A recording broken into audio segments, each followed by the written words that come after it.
Farmers know all too well that their survival depends on keeping their soils healthy, and that animals play an important role in this. On soil that has benefited from manure application, you will see a good development of the millet plants. But you will also see striga plants. Despite the presence of striga, thank God, the millet will continue to grow. But on soil that has not received any manure, the millet won't even flower and nothing will be obtained from it.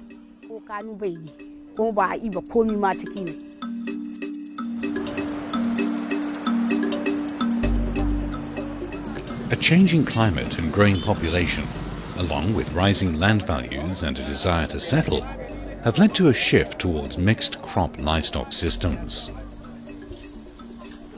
Many herder families have started growing crops, while farmers increasingly rear animals of their own. The knowledge of herders and farmers in Niger and Ghana will give us some insights to improve soil fertility and win the fight against striga, a parasitic weed that causes a lot of damage to cereal crops.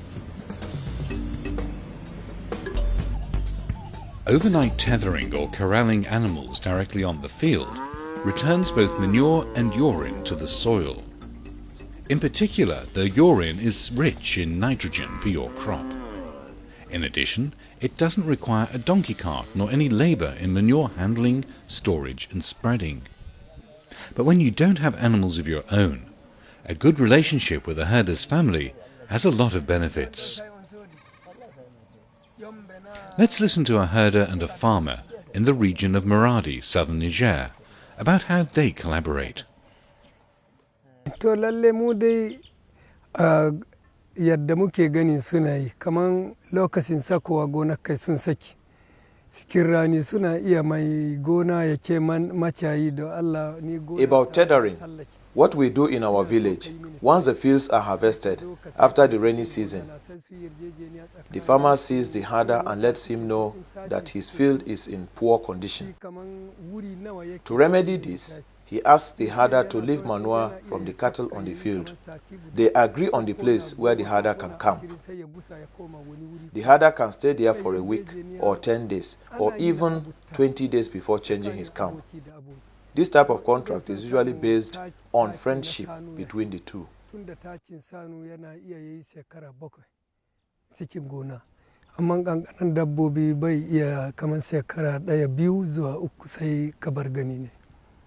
Akwai wanda zai zo da mace guda bai iyali to kana duk tsawon sati guda ka ba da. For a herder with his wife but without children, you can give 2 bundles of millet heads per week.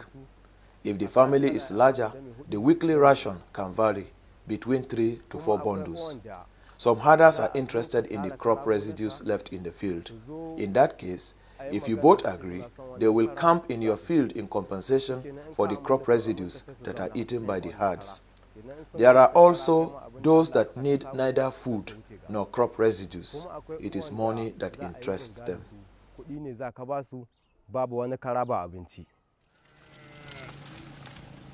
So while some farmers establish unwritten manure contracts, others keep cereal stalks in their fields, dig wells or conserve leguminous trees to attract herds to their fields during the dry season.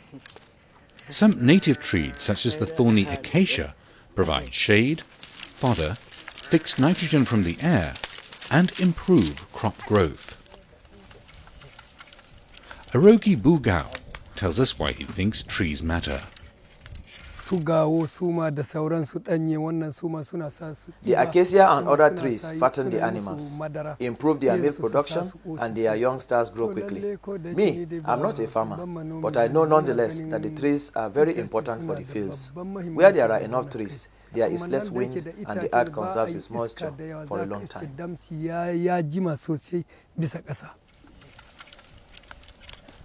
Livestock eat pods of trees and deposit the seeds with their manure.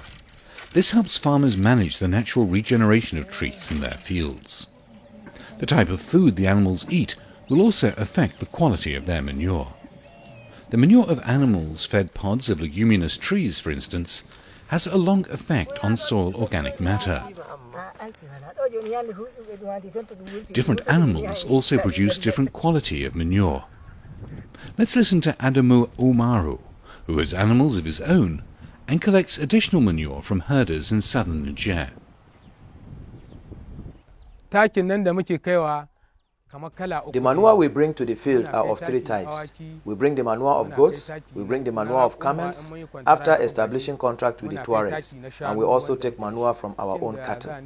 We have tested and found that the manure of small ruminants is strongest, followed by the manure of camels and thirdly of cows.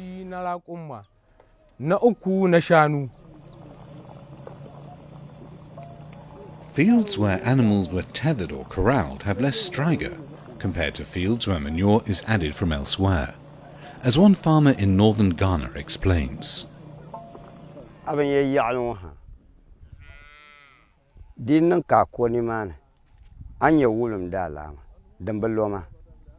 When you farm, the striga that normally affects my crop, the urine of the cattle goes down to kill it.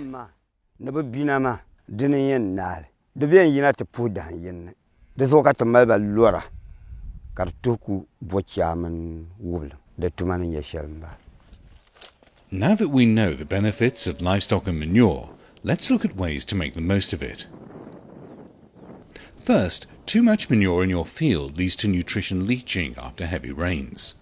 Moreover, excessive cow dung may also damage your crop in periods of drought. This can be avoided by reducing locally very high manure rates well before establishing the crop.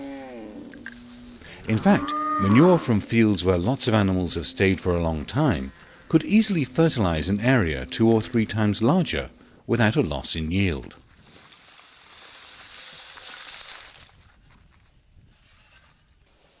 Second, avoid bringing fresh manure to your field, as it will spread weed seeds, including seeds of striga.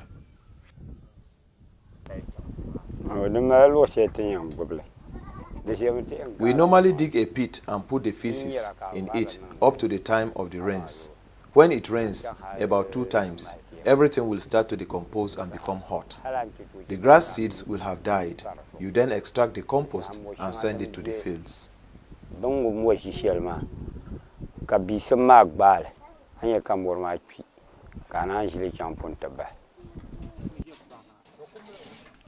Penning poultry enables you to easily collect their droppings, which are very rich in nutrients and which provide a useful addition to compost. Third, as urine is a principal source of nitrogen, avoid the urine leaching in the soil or evaporating. Losses can be reduced by using straw or other plant materials as bedding in the corral. Some farmers in northern Ghana keep their animals inside at specific times to collect their urine.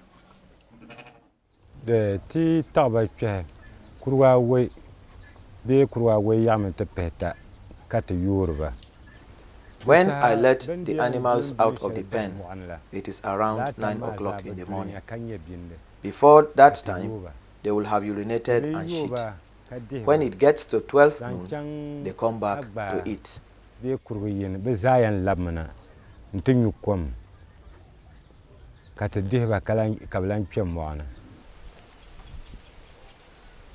western Kenya, some women farmers keep a few goats and sheep in raised slatted pens. This enables both the urine and feces to be collected and used to enrich their compost.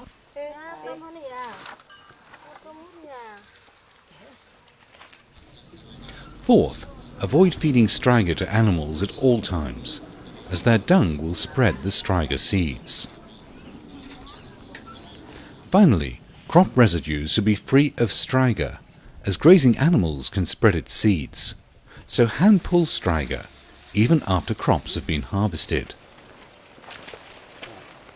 When animals graze freely, hand pulling striga by the entire community is the only solution to avoid striga seeds dispersing. Now, what have we learned? Tethering or corralling is the most effective way to have your fields fertilized with manure. Maintain good relationships with herders especially if you have no or few animals of your own. Over-fertilized fields lead to loss of nutrients and can damage your crop in periods of drought. Trading excess manure from over-fertilized fields can benefit both farmers and livestock keepers. With penned animals, avoid nutrient loss from urine by keeping animals on a bedding of straw and regularly collecting and composting the manure. Avoid transporting fresh manure to your field, as it will spread seeds of weeds, including striga seeds. Put the manure in a pit and either add crop residues to make compost or let the manure decompose. Avoid feeding striga to animals at all times. Hand pull flowering striga plants, even after crops have been harvested, as animals grazing on striga will spread its seeds and give a higher infestation the following season.